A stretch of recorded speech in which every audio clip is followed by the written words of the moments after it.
So with the free version of Screencast-O-Matic, I only get 15 minutes.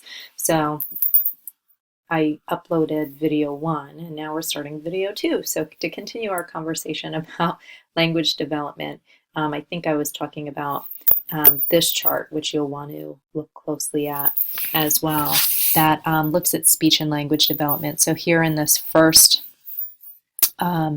row, you see how speech develops from 0 to 3 months all the way to 6, 7 years, how meaning and concepts develop over that time. And this is for your typical child, right? Play and movement, how it develops, grammar, and interaction and expression. And when I say typical child, so there's going to be variations amongst even typically developing children. So you'll see that these are, the average, but that there's variation amongst all children. So when we think about the readings from Fountas and Pinnell, that first part of the language section really focused on the different types of talk, right? And I think this was based on Resnick and Snow's work on the New Standards Project. But the first one was narrative talk. And when we think about narrative talk, we know that children are natural storytellers and that we want to build on this. And again, remember how culture matters and how not everybody's going to come with the same idea that a narrative is a beginning, middle, and end, right? That in some cultures, the story goes back and forth in time and movement, and it depends on audience engagement, how in depth they're going to go. And we'll talk more about storytelling throughout the semester because I think it's a really important literacy piece of your literacy block throughout the grades.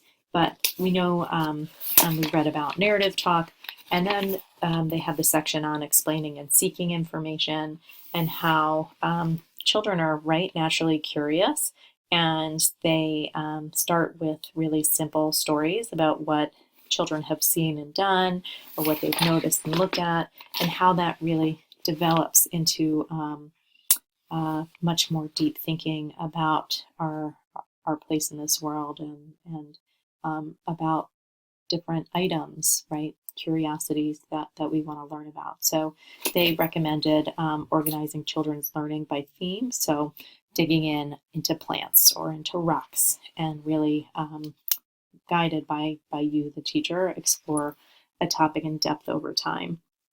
Then the third type of talk that they described was performance and response to performance.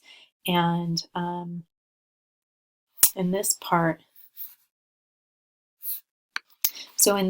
they really talked about really helping kids become active and engaged listeners and using not only storytelling, but rhymes and poems and chants and dramatizations to really help students perform as well as respond to different performances. And then the fourth type that they talked about was giving and understanding directions. So I want you to just think about these 4 categories that they described, and think about your own classroom and think about how this connects and what you see in your own classroom in response to these 4 different kinds of talk. Okay. And then one of the sections that I thought was really important was that we have to really model for our students and explicitly teach what Fountas and Pinnell call the rules of conversations.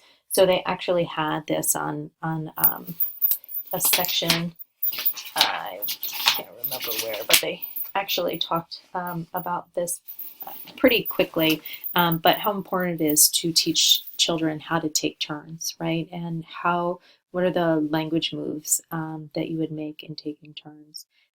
Looking at the speaker, responding to a topic, right? So if somebody asks you a question, you want to respond to that topic, or I just see a typo right here, signaling a change of the topic. That if somebody comments on something, you can't just all of a sudden talk about something completely different. You need to grow that conversation. We have to teach kids to do this. We can't take any of these things for granted at any age, especially in early years. But I think we have to think carefully all the way up until high school. And really, adults, some adults have difficulty with this. And so we want to make sure that we teach explicitly what are the rules of the classroom, rules of conversation within the classroom in the school. And I think this really will help children to negotiate their different contexts much more adeptly. So when we think about building oral language, these are some things that will really help to build oral language within the classroom. And of course, this list is not exhaustive, but these are just some things: using story props, finger puppets for retelling. I've seen those retelling. There's all these different types of retelling tools.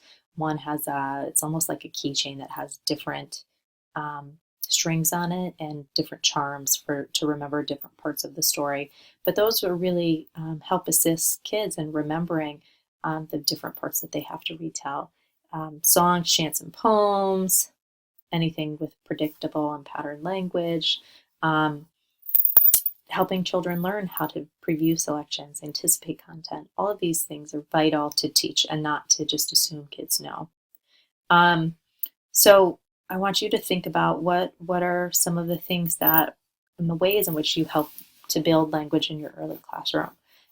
For example, when a student says, "Oh, look, I have, this marker, or I have this tool," right?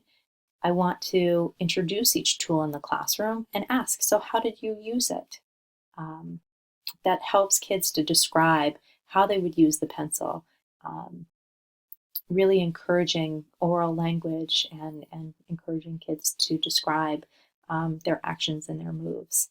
Of course, the "what did you do today" question that so many of us parents, we ask our kids and they say nothing. But if this was really built into the classroom and taught to students, helping children to understand what that classroom means, what that question means, and how to build an answer to that is helpful.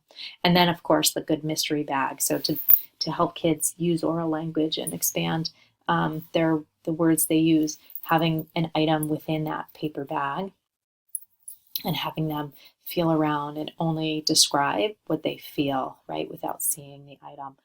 So those are 3 quick activities that you can do in your classroom. So I'm just going to stop here, let you reflect a little bit, and then I'm going to add a couple of more videos on academic language. And I know that Fountas and Pinnell focused on a couple other things like phonemic awareness as well as vocabulary development. I'm going to talk specifically about vocabulary today, but then we'll talk about phonemic awareness another time.